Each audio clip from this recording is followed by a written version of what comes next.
चलिए अब हम इसका अभ्यास कार्य देखते हैं। ये पहला प्रश्न है क्या, उच्चारणम कुरुत, उच्चारण करिए। तरंगैः संगमः प्रायद्वीपः मत्स्यजीविनः तीसरीसु, है ना, तीसरीसु। स में नीचे र है ना, तो उसको पढ़ेंगे तीसरीसु। बंगोपसागरः विदेशी पर्यटकेभ्यः वैदेशिक व्यापाराय। और अंत में क्या है, चंद्रोदय, चंद्र धन उदय, ये क्या है, गुण संधि है। प्रश्न संख्या 2 देखिए। अधोलिखिता नाम प्रश्न नाम उत्तरम लिखत, नीचे लिखे गए प्रश्नों के उत्तर हमें लिखने हैं। पहला है जना का भी जल विहारम कुर्वन्ति, लोग किससे जल विहार करते हैं, किससे करते हैं, हमने क्या पढ़ा है अभी, जलाभि की जगह क्या काभी की जगह हो जाएगा नौकाभि, ठीक है। तो जना नौकाभि जल विहारम कुर्वन्ति। दूसरा है भारतस्य दीर्घतमः समुद्रतटः कः, तो इसका होगा भारतस्य दीर्घतमः मतलब भारत का सबसे बड़ा समुद्र तट कौन सा है, तो क्या है, भारतस्य दीर्घतमः समुद्र तटः चेन्नई नगरस्य मेरिना तटः, क्या है, चेन्नई नगरस्य मेरिना तटः। बेटा आप इसका अभ्यास ना, जितने भी उत्तर हैं मैं बता रही हूँ, आप इसको देखेंगे और फिर यहाँ ऊपर जाएंगे, जो मैंने अभी पाठ पढ़ाया है ना, इस अभ्यास में देखिए सारा लिखा है चेन्नई नगरस्य मेरिना तट। तो आप अपने से नहीं, बस बोलने के उस पर मेरे आप नहीं लिखेंगे, आप पहले इसको खोलेंगे और वहाँ से आंसर को जैसा मैंने बताया है यहाँ से आप लिखेंगे, ठीक है। ठीक है, फिर आगे देखिए।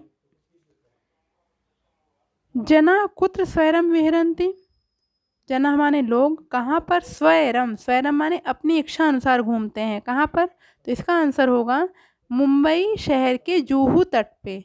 तो आंसर हम क्या लिखेंगे, जनाः मुंबई नगरस्य जुहू तटे सर्वे जनाः स्वैरम विहरन्ति, ठीक है।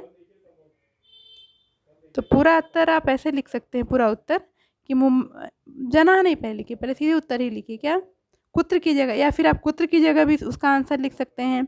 इंग्लिश में होता है ना ये सेंटेंस, ये वर्ड यहाँ होना चाहिए ऐसा, लेकिन संस्कृत में ऐसा कुछ नहीं। संस्कृत में आप पहले क्रिया लिखो, पहले कर्ता लिखो, पहले कर्म लिखो, उसमें कोई परिवर्तन नहीं होता है, वो अर्थ शुद्ध होता है। जैसे हम कहें बालका पठत या हम कहें पठति बालका, दोनों ही अवस्थाओं में वो शुद्ध वाक्य है। तो संस्कृत की यही खूबी है बेटा, यही अच्छाई है। तो इसीलिए आप यहाँ क्या करेंगे, जना कुत्र स्वैरम विहरन्ति, तो इसका आंसर हो जाएगा मुंबई नगर से जुहू तटे सर्वे जना स्वैरम विहरन्ति। फिर घ है बालका बालुका भी किम रचयन्ति, बालक जो हैं बालुका से, बालू से क्या बनाते हैं, तो इसका होगा बालका बालुका भी बालुका गृहम रचयन्ति, क्या बनाते हैं, बालू का घर बनाते हैं, ठीक है।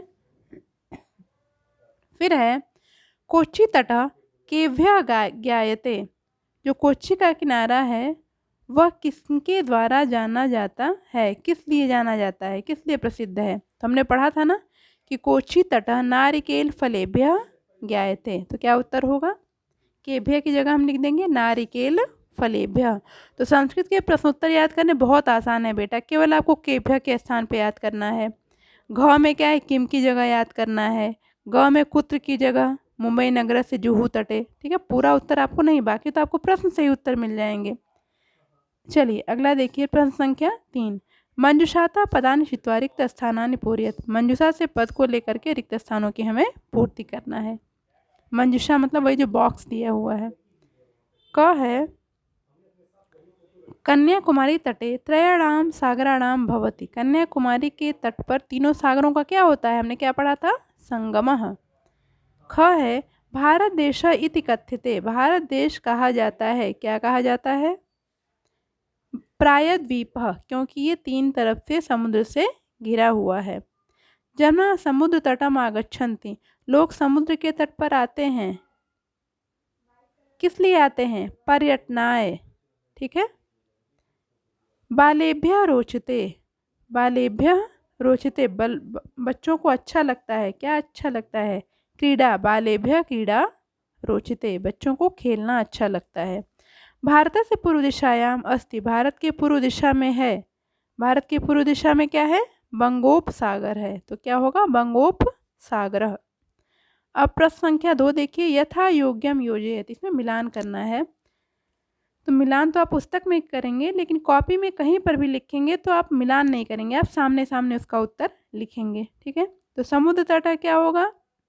समुद्र तट है किस लिए? पर्यटनाय, घूमने के लिए। क्रीडनकम, क्रीडनकम क्या होता है? खिलौना। क्रीडनकम माने होता है खिलौना। खिलौना किस लिए होता है? खेलनाय। दुग्धम, दूध किस लिए होता है? पोषणाय। दीपकः, दीपक किस लिए होता है? प्रकाशाय। और विद्या, विद्या किस लिए होती है? ज्ञानाय। प्रश्न संख्या 5 देखिए, तृतीया विभक्ति प्रयोगेण रिक्त स्थानानि पूरयत। तृतीया विभक्ति के प्रयोग से हमें क्या करना है? रिक्त स्थानों की पूर्ति करना है। पहला है बालका स पठन्ति। स के योग में बेटा आप पढ़ोगे आगे ना कारक, तो उसमें दिया होगा स के योग में हमेशा तृतीया विभक्ति होती है। तो बालक पढ़ते हैं किसके साथ? बालिका के साथ। तो बालिका का तृतीया हो जाएगा बालिका, बालिके, बालिका, बालिकाम, बालिके, बालिका, बालिकया। तो यहाँ क्या आप लिखेंगे? बालिकया। ख है तडागः विभाति। तालाब, तालाब जो है वो सुशोभित होता है किससे? कमलेन, कमल के फूल से। तो यहाँ क्या कहेंगे? तो एक कमल तो है नहीं, क्या हो जाएगा? कमलेन, कमलाभ्याम, कमलैः। बालकेन, बालकाभ्याम, बालकैः। तृतीया का बहुवचन हो जाएगा कमलैः। ठीक है, या कमलेन भी आप कर सकते हैं, लेकिन आप क्या लिखेंगे? बहुवचन ही लिखिएगा। अहम अपि खेलामि, मैं भी खेलता हूँ। किससे खेलता हूँ? कंदुकेन, गेंद से। तो क्या होगा यहाँ? कंदुकेन। अश्वा सह धावन्ति, घोड़े साथ में दौड़ते हैं। किसके साथ में? घोड़ों के साथ। तो अश्वैः है ना, बालकेन, बालकाभ्याम, बालकैः हमने कहा तृतीया में बहुवचन, तो यहाँ क्या हो जाएगा? अश्वैः।